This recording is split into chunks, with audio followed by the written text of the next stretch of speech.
फरमाया गया, अगर तुम किसी की बेटी की आबरू लूटोगे, अगर तुम किसी की बेटी की इज्जत पर दाग लगाओगे, तो उस वक्त तक तुम्हें मौत नहीं आएगी जब तक तुम अपने बेटी पर दाग नहीं देखोगे। उस वक्त तक अल्लाह तुम्हें मौत नहीं देगा जब तक तुम किसी अपने खानदान की बच्ची को बदनाम होते ना देखोगे। ऐ नौजवानों, ऐ मर्दों, अपने निगाहों की हिफाजत करो।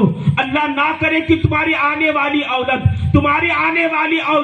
तुम्हारे लिए शर्मिंदगी का बायस बने, तुम्हें सर झुकाकर झुकना चलना पड़े। आज भी कई ऐसे माँ बाप है जो गलियों में रहने के बावजूद अपनी बेटियों की हरकत की वजह से अपने सर को उठा के नहीं चलते। नौजवानों की हरकत की वजह से माँ बाप सीना चौड़ा करके नहीं चलते। अल्लाह से डरो, उसके रसूल से डरो। कयामत के दिन इसी आंखों में शीशा पिघलाकर, कांच पिघलाकर डाला जाएगा। अल्लाह अकबर। आज एक कांच में किसी छोटा सा तिनका चला जाए, किसी को बर्दाश्त नहीं होता। अगर कोई औरत बदनिगाही करती है तो कल कयामत के दिन उसके आंखों में भी डाला जाएगा। अगर कोई मर्द बदनिगाही करता है तो उसके निगाहों में भी डाला जाएगा। थोड़ा तो खौफ करो, थोड़ा तो डर करो। तुम कैसे महफिल में आई हो? ये मिंबर रसूल है, यहाँ अल्लाह उसके रसूल का फैजान, अल्लाह अपने हबीब का सदका बांटता है। मैं आया हूँ तो कोई तेल के तमाशे के लिए नहीं आया।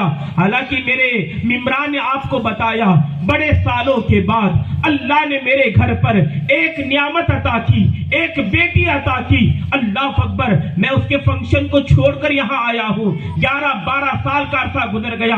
बताओ उसके खुशी का आलम क्या होता है। मैं क्यों आया?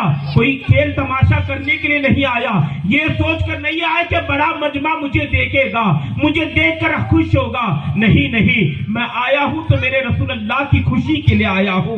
मैं आया हूँ तो गौसे पाक की रजामंदी के लिए आया हूँ, क्योंकि मुझे जो मीलाद का सदका मिला है, अल्हम्दुलिल्लाह 12 साल गुजरने के बाद अल्लाह ने औलाद दी तो मैंने बीबी आमिना का नाम दिया, इसलिए कि रसूल अल्लाह आपकी माँ का सदका है। हम इस महफिलों में सदका लेने के लिए आते हैं, ऐसे महफिलों में आकर अपने आप को संवारने के लिए आते हैं, अपने गुनाहों को धोने के लिए आते हैं। हमें मालूम है और हमेशा माँ बहनों से कहना चाहता हूँ, जब भी ऐसे जलसों में आओ तो एक नियत लेकर आना कि अल्लाह तेरे प्यारे हबीब सल्लल्लाहु अलैहि वसल्लम के सदके से तेरे महबूब की महफिल में जा रही हूँ। अल्लाह जो परेशानियां दूर कर देना, मौलूद की घड़ी के सदके हमारे मुश्किलात को दूर कर देना।